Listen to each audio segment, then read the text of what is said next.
That brings us to item number 14, which is our superintendent's report. So I'll turn it over to Dr. Hefner for that. Dr. Hefner. Thank you, Chairman Gant. Indeed, there are so many wonderful things going on, as was evident tonight by all the folks that we recognized. And I think some of our best work we do sometimes are things that we do for others that don't necessarily draw attention to themselves, but a couple of things that have happened in the past a couple of weeks that I think merit attention. We had our annual Math Matters auction this week and raised approximately $600 from that project, and that amount of money has been donated to our foundation, and that will provide money for 100 children to have a snack pack one weekend. So that was certainly a noteworthy activity. And another one that I would mention is that our district partnered with Palmetto Health, Walmart, and Horace Mann Insurance to provide 100 backpacks for students at Lakeview High School and Lakeview Middle School in Dillon, 4 schools that were dramatically impacted by the recent hurricane. And within those backpacks were school supplies, toiletries, and each student got a $5 gift card to Walmart. So again, our district is very caring. Our students are very concerned about their fellow students and other students in the state, and I think that's very significant. Tonight, what I would like to focus on during my report is really making sure our public is aware of a couple of major things going on in our district, and you see them listed on the agenda as items 1 and 2. And actually, I think we're going to do them in order 2 and 1 instead of the order there. But as you know, we passed a bond referendum was passed in 2008 for a number of major projects here in the school district. And the one that has taken the longest to complete is the one at Chapin High School. It took us longer to get it started, and it has been longer in winding down. But we are at the very conclusion of that project, and Mr. Dan Neal, who is a professional engineer who has been providing us some consultant work on this particular project, will bring us up to date on where we are with the Chapin High School project. Thank you, Dr. Hefner. Mr. Chairman, honored school board members, ladies and gentlemen. 9 months ago, we embarked on a project to repair the siding at Chapin High, to repair by replacing. Could I bring my slides up, please, Mark? Mr. Neal, pull that mic down closer to you. Thank you. First slide, please. This were some of the problems we were already experiencing with the siding at Chapin High that was installed with the original construction. You can see the rust spots on the field mitered corners, and you can see rust in the and excessive glue applied in the left-hand slide. This was typical throughout the existing siding. This is a snapshot of a corner joint in the new siding system, and you can see all the joints are tight. They're properly aligned and look very professional and very appealing. This is an exterior corner. You see the same with the factory miter joints. They're perfect, sharp, and they're properly laid in and properly spaced. This is an overview of the connector that goes from the administration part of the building to the new classroom wing. This is the front entrance to the school. This is the connector that goes from the main part of the school to the cafeteria. This is the exterior courtyard. The bottom entrance down there goes to the atrium outside the arena. This is the interior courtyard. You can see 2 areas here with new siding, one in the foreground and one in the background. This is the back of the school between the building itself and the school building itself and the football field. You can see 3 areas here where the new siding's been installed. This is the back entrance to the atrium outside the arena, and this is kind of it's a very impressive feel you get when you look at this with a new siding. And the last slide is the entrance to the football field and the area there in the field house. This project was finished 9 months early and also well within budget with minimal, if any, change orders.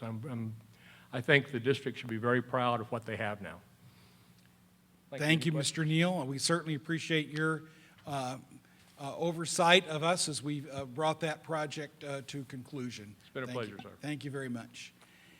And the second thing we wish to talk about tonight, the board approved plans for a new wing at Chapin Middle School, I believe at one of our meetings in, maybe the first meeting in October. And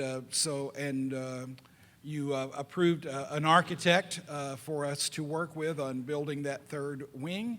And tonight, with us is our legal counsel in that particular project, Mike Montgomery, who will make us all aware of the process that we're using to go about completing that project, the new project at Chapin Middle School, the construction manager at risk model.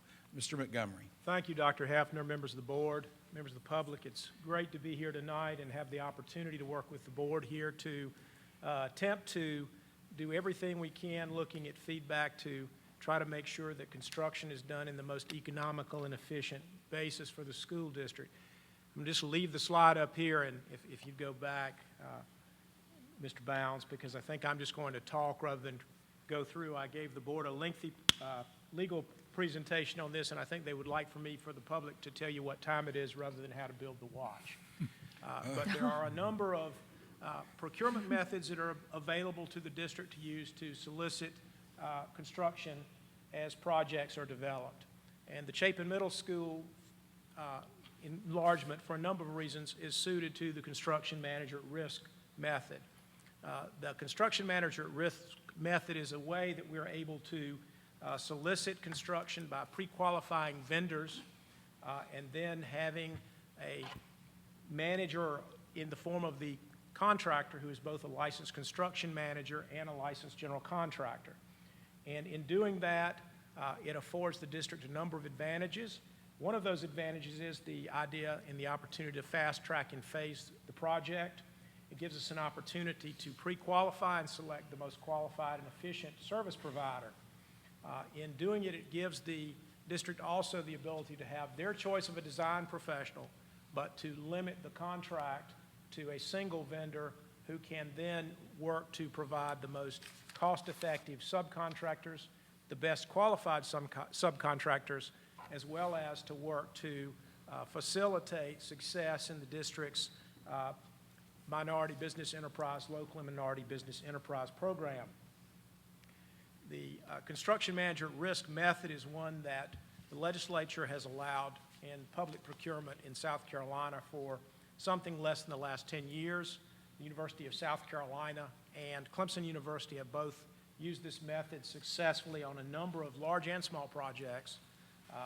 Everyone has been available and appreciative of the reduction in risk and the cost advantages that the method allows. Many of you have heard, and the district has also looked at utilizing a design-build method of construction. What CM at risk is essentially is a way to use a design-build, but to afford the owner the opportunity to select their design professionals. And in a situation like Chapin Middle School, where you already have a design professional that has done a predominant amount of the design, when you do that it gives you an additional benefit. But it is an innovative, collaborative approach. The idea is it reduces the owner risk on cost exposure so that it gives you the ability to realize value in the way that you look at your life cycle costing, the way that you look at selecting the most qualified contractor and subcontractors, and to create a true synergistic partnership in your construction program by starting the team early so that the general contractor and the construction manager, as well as the design professional, are there from the beginning. And that allows you to save time, to get a more high-quality product, and to have a more flexible process that enables you to focus on what's important and deliver the product that you want your public to have at the most effective and efficient price. There are a number of benefits. There are a few cons. One of them is that when you do that, because you're using essentially the same contractor and construction manager, you don't have that level of oversight that you might have on a typical project. But a number of studies that have been done by a number of major universities in the country have proven that while at times your construction cost may be incrementally larger under this method, that your overall cost is smaller, that you spend less on professional fees, and that you have time and other savings that more than offset any increase in the construction cost. It does afford competition, because since you partner with a general contractor after a source selection process, you have the opportunity to have multiple bids from subs and to do a number of things to manage that cost process as you move forward. Right now, we're looking at the two-step process to select this. The first process part is called the request for qualification or pre-qualifications. You open that process up to anyone who might be interested, who meets a defined set of mandatory qualifications, and then they have the opportunity, after meeting that defined set of qualifications, to submit a proposal that highlights their experience, what they believe they bring to the table that will benefit the district, both from a cost and a professionalism standpoint. After that process takes place, you have a second part of the process, which is where each of the qualified proposers who are selected, and generally you select between 3 and 5, have the opportunity to present a complete proposal to the district to be evaluated. And then when that proposal is evaluated, you negotiate first with the highest ranked proposer and try to reach a contract. One of the other things that happens there is the CM at risk method affords you what's called a guaranteed maximum price, so that you have the ability to, as you go through the process, know what your maximum price is, and because of that in the collaboration, you have the ability to share cost savings so that both the general contractor and the district have incentive to try to save costs as opportunities arise during the process. So it's a process that we're very enthusiastic about. We believe that it's going to afford the district another opportunity to be both innovative, but more importantly, to be efficient and effective from a cost and benefit standpoint in its construction process. And we're excited about moving forward with Chapin Middle School using that source selection method. If anyone has any questions, I'd be happy to address those. I hope I have given you what you needed without giving you too much. Ms. Hammond. Two things. Overall, how long has this method been used? I know you told me some of the schools like Clemson and Carolina, but has it been a lot of years, or is it relative? The method has become predominant, or it's about doubled in use across the country in public procurements in the last 10 years. Right now, this method is being used in approximately 10% of public procurements across the nation for construction services. And my other one, Mr. Gant, was when you were talking about if you went this route, and then you have a lot of things about the subcontracting, a lot of choices that you think you can make as it's going along, if I understand that right. Is there, as far as the board, once you decided on this, if it would be decided, is there a committee that works, or is it Mr. Richardson, who sort of on our level oversees whoever you hire? Well, you'll be working, and we would expect that members of the board will be participating on a selection panel, and there will be 2 selection panels. You have the first selection panel, which is where you look at the qualifications, request for qualifications, to determine who the qualified proposers are. And then after that, when you narrow it down to those 3 to 5 and have them present their proposals, there'll be another selection committee to evaluate and rank those offerors. And then the way the law works is that you will, the administration would negotiate with what the highest ranked offeror to develop a contract. And if a satisfactory contract is reached with the highest ranked offeror, then that contract goes into place and you work with them to develop it. If you are unable to reach a contract, then the law allows you to go to the next highest ranked offeror for contract negotiations. Mr. Grant, looking at you, I know a few years back, I had served on, I don't remember if Mr. Bumgarner, but I served on, mainly on the way back to Ms. Hightower, but we had committees, and I don't think it was the same method, but we had committees that would get presented, whether it would be the architect or whatever. But one of my problems with, not a problem with that, but what I want Ms. Gant to guide us in is, I think there's certain ones of us that would maybe know more about the subject than another, and as a board, we all bring something different from our background.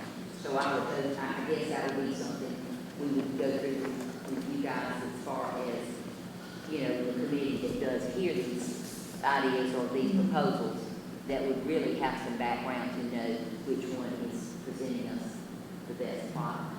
And I would agree. I don't know exact makeup of this, but I think the district will have personnel involved. Of course, we have some professional engineers on staff.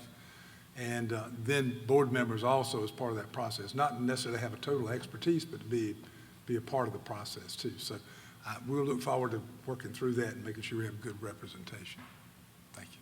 Any other You questions? have a question? Thank you all very much.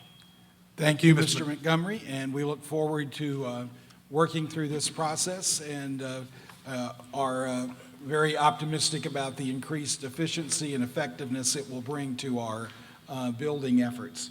That concludes the superintendent's report. Thank you, Dr. Hefner. And Mr. Montgomery and Mr. Neal, thank you for your reports updating us too. That will take us to item number 16 under our action agenda. And those are actions necessary and appropriate on matters discussed in executive session. I believe you only have one item. And that'll be 15, Robert. public participation. Ms. Murphy, I will correct you at this point.